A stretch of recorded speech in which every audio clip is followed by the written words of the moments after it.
How do you know when it's your turn to speak? If you think about this question, you'll realize that there is no easy answer. And when we talk, we take turns without even thinking about it. Right now, it's easy. It's my turn until I stop talking or until you stop the video.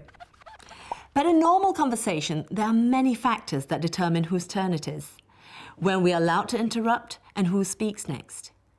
For example, your personality can have an effect on how often you speak.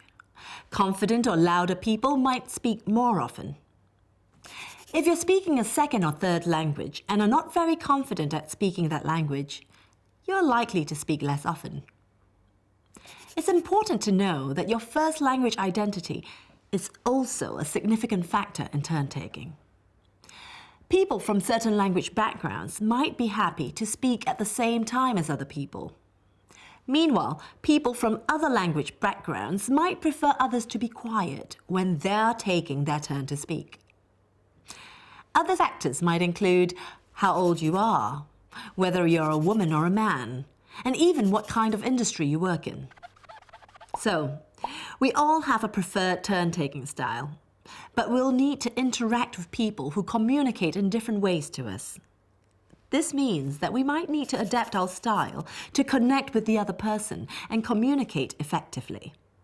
Otherwise, you might end up never being able to say a word or dominating the conversation completely. How can we do this? First of all, think about the pace or how fast you speak. You might need to slow down or speed up to match how quickly the other person speaks. Second, consider pauses and interruptions. If you tend to pause a lot, but are speaking to rugby-style communicators who are used to talking fast and interrupting a lot, you'll never be able to finish your sentence. You may need to tell them that you need space to speak. On the other hand, if you're used to interrupting others frequently, be careful, because you might offend someone who prefers a slower pace of conversation. It might feel uncomfortable at first, but you'll need to accept the silence and give them time to reflect. And although you might personally value and expect active participation, others might need encouragement to take part. Remember, no one style is better than another.